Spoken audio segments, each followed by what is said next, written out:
નમસ્કાર મિત્રો. ચૂંટણી કાર્ડની અંદર મતદાર તરીકે નામ નોંધાવવા માટે ફોર્મ નંબર 6 કેવી રીતે ભરવું તે અહીં બતાવવામાં આવ્યું છે. આ ફોર્મ નંબર 6 ભારતીય ચૂંટણી પંચ દ્વારા એ નક્કી કરવામાં આવેલું છે. તો સૌપ્રથમ અહીં તમે જોઈ શકો છો કે વિધાનસભા વિભાગનો નંબર એ 73 છે. વિધાનસભા મત વિભાગનું નામ ગોંડલ છે. એની સામે આ જે ભાગ છે એની અંદર સ્પષ્ટ સૂચના છે કે બેકગ્રાઉન્ડ એટલે કે પાછળનો ભાગ ફોટામાં આપણે સફેદ કલરનો હોય એવો જ ફોટો જો ચોંટાડીએ તો ઝેરોક્સ વગેરે કરીએ ત્યારે પણ એ ફોટો વ્યવસ્થિત આવે. સાથે સાથે જોઈએ કઈ રીતે ફોર્મ ભરવું, તો સૌપ્રથમ જેમનું નામ ચડાવવાનું છે એનું પ્રથમ નામ લખવું. તો અહીં જોઈ શકો છો કે મારો એક વિદ્યાર્થી છે જયપાલસિંહ, એની અટક રાયઝાદા છે. તો પ્રથમ ગુજરાતીમાં લખેલું છે. ત્યારબાદ એ જ નામ એની નીચે એ અંગ્રેજીમાં કેપિટલ અક્ષર એટલે કે પહેલી ABCDમાં નામ અને અટક લખેલા છે. ત્યાર પછી સંબંધીનું નામ અને અટક. તો સંબંધી તરીકે જે મતદાર છે એની પાછળ જે નામ લગાડવાનું છે એ જ નામ લખવું. તો અહીંયા જયપાલસિંહના પિતાશ્રી છે વિજયસિંહ, તો વિજયસિંહ લખેલું છે. પછી ટિકમાર્ક તરીકે એમાં પિતા છે એટલે પિતા કરીશું. જો કોઈ બહેનોના સંદર્ભમાં હોય તો આપણે પતિ તરીકે પણ ટિક કરી શકીએ છીએ. હવે અહીંયા વિજયસિંહનું અંગ્રેજીમાં આપણે નામ એ લખવાનું થાય છે. ત્યારબાદ એ જે મતદાર હોય એનો જો કાયમી આપણે મોબાઈલ નંબર નાખીશું તો એ મોબાઈલ નંબર એ આપણને કાયમી ઉપયોગ થશે, કારણ કે જ્યારે પણ આપણે જરૂરિયાત હોય ત્યારે આપણે એ ચૂંટણી કાર્ડ ડાઉનલોડ કરી શકીએ છીએ. ત્યાર પછી અહીં જોઈ શકીએ છીએ કે આધાર કાર્ડમાં ટિક કરી અને આપણે આધાર કાર્ડ નંબર જે 12 આંકડાનો છે એ આ રીતે લખવાનો છે. ત્યાર પછી જાતિ, તો પુરુષ હોય તો પુરુષમાં અને સ્ત્રી હોય તો સ્ત્રીમાં લખવાની છે. ત્યારબાદ જન્મ તારીખ એ અહીં જે ફોર્મેટમાં બતાવવામાં આવેલી છે એ જ રીતે લખવી. ત્યાર પછી ઉંમરના પુરાવા તરીકે આપણે જે ઝેરોક્સ રજૂ કરવાના છીએ એમાં જન્મનું પ્રમાણપત્ર અને આધાર કાર્ડ આ બે પણ ચાલી શકે છે, પરંતુ એમાં આપણે મતદાર તરીકે પોતાની સહી કરી અને પછી જ એ સોંપવાનું છે. ત્યાર પછી આપણે જોઈએ તો પાછળના પાના ઉપર આ રીતે તમારે સરનામું લખવાનું છે. તો સરનામું લખવા માટે ખાસ ઘણા મતદારો છે એ ભૂલ કરતા હોય છે, ઓનલાઈન ભરતા હોય અથવા તો પ્રાઇવેટની અંદર 300-400 રૂપિયા દઈ અને ફોર્મ ભરાવતા હોય છે. પછી થાય છે એવું કે પોતાના માતા પિતા પરિવારના સભ્યો સાથે નામ નથી આવતું, તો તેઓએ પોતાના ઘરના સભ્યનું ચૂંટણી કાર્ડ લઈ અને એના પાછળના ભાગે આ રીતે બધું જ મેન્શન કરેલું હોય છે. ખાસ કરીને ઘર નંબર, એ ઘર નંબર એક કાલ્પનિક નંબર છે જે ઘરના એક સભ્યોને ભેગા કરવા માટે છે. તો અહીંયા જયપાલસિંહના પિતાશ્રી વિજયસિંહ છે એ 61 નંબરના ઘરમાં રહે છે, તો અહીંયા મેં પણ 61 નંબર એ લખેલા છે.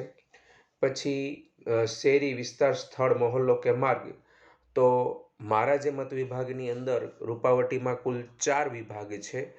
એમાં જયપાલસિંહ છે ક્ષત્રિય પટેલ વાસની અંદર રહે છે અને ગામ રૂપાવટી છે. પોસ્ટ ઓફિસ એ મોવિયા લાગે છે અને પિનકોડ નંબર 360-330 છે. તાલુકો ગોંડલ, જિલ્લો રાજકોટ અને રાજ્ય ગુજરાત આ રીતે લખવું. ત્યાર પછી રહેઠાણના પુરાવા તરીકે એ આધાર કાર્ડની જ આપણે અગાઉ જે નકલ જોડેલી છે એટલા માટે જ જોડાવેલી છે કે જેથી કરીને બીજા કોઈ વધારાના કાગળિયા દેવા ન પડે.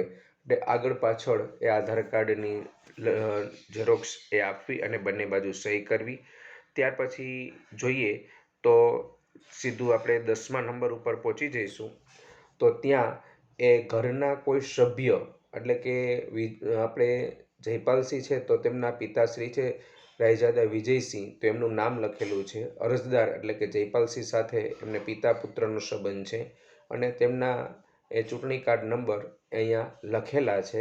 એટલા માટે આપણે લખાવ્યા છે કે જયપાલસિંહનું નામ એના ઘરના સભ્યો સાથે જ આવે. પછી અહીંયા તમારે એકરાર કરવાનો છે તમારો જન્મ જ્યાં થયો હોય ત્યાં. જેમ કે જયપાલસિંહનો જન્મ રૂપાવટીમાં થયો છે, તો રૂપાવટી એનો જિલ્લો રાજકોટ છે અને રાજ્ય ગુજરાત છે. અને જે ઉપર જણાવેલા સરનામે એ 23 વર્ષથી પોતે રહે છે. એ જ રીતે કોઈ વહુ છે સાસરે આવેલી હોય 1 વર્ષ 2 વર્ષ, તો જેટલા વર્ષથી પોતે અહીંયા સાસરે આવેલી હોય એટલા વર્ષ કે મહિના આપણે અહીંયા લખવાના છે.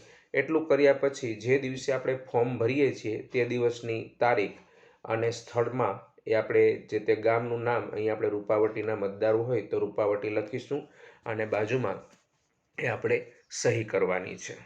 ત્યાર પછી અહીંયા કેટલીક સૂચનાઓ છે એ આપણે ધ્યાનથી વાંચી શકીએ છીએ. ત્યાર પછી અહીંયા અરજી મળ્યાની પહોંચ અથવા પાવતી. તો જ્યારે આ ઉપરોક્ત ફોર્મ ભરાઈ જાય પછી તમારા વિસ્તારના BLOને એ આપી દેવાનું હોય છે. અને જો આ રીતે પૂરું ફોર્મ ભરાયેલું હશે તો BLO છે એ આપણને પોતાની સહી કરી અને આ પાવતી પરત આપશે. તો આટલું જ માત્ર ફોર્મ ભરવામાં છે. ત્યારબાદ આ ફોર્મની વિશેષ સૂચનાઓ પણ તમને પાછળ લખીને આપવામાં આવેલી છે. એ ધ્યાનપૂર્વક આપણે વાંચીએ તો પણ આપણને ઘણો બધો ખ્યાલ આવી જાય એવું છે. એકદમ સરળ ફોર્મ છે. સાથે સાથે જોઈએ તો આ એક એકરાર પત્રક પણ ફોર્મની ભેગું આપને આપવામાં આવશે, જે મતદારોની ઉંમર 21 વર્ષ કે તેથી વધુ છે. કારણ કે મતદાનની અંદર આપણે નામ નોંધાવવા માટે 18 કે 19 વર્ષની ઉંમરે આપણે નામ નોંધાવી શકીએ છીએ, પરંતુ ઘણી વખત એવું પણ બનતું હોય છે કે એકથી વધારે જગ્યાએ નામ નોંધાવાને કારણે આપણા નામ છે એ બેવડાતા હોય છે. તો એ પરિસ્થિતિ ન સર્જાય એટલા માટે એ આપણે ખાસ 2 જગ્યાએ નામ ન નોંધાય એની પણ તકેદારી રાખીએ. અહીંયા આપણે જે રીતે બતાવ્યું છે એ રીતે એકરાર પત્રકની અંદર ભરવાનું છે. તો રાયજાદા જયપાલસિંહ, પછી નીચે લખેલું છે કે રાયજાદા વિજયસિંહ સગુભાનો એ પુત્ર હોય, પુત્રી હોય, પત્ની જે લાગુ પડતું એ લખવાનું. અને રૂપાવટીનો રહેવાસી છું અને મારે 73 ગોંડલ વિધાનસભામાં નામ નોંધાવવું છે. ભૂતકાળમાં મેં ક્યારેય નામ નોંધાવેલું નથી અને મને ક્યારેય ઇપિક કાર્ડ ઇસ્યુ કરવામાં આવ્યું નથી. પછી આપણે સ્થળ અને તારીખ લખી અને આપણે આપણી સહી કરવાની છે અને આપણા જે BLO છે એમને આપણે આપી દેવાનું છે. તો આ રીતે એકદમ સરળ રીતે આપણે ફોર્મ ભરી શકીએ છીએ. તો આશા છે કે દરેક લોકોને આ ફોર્મ કેમ ભરવું એ સમજાઈ ગયું હશે. આભાર.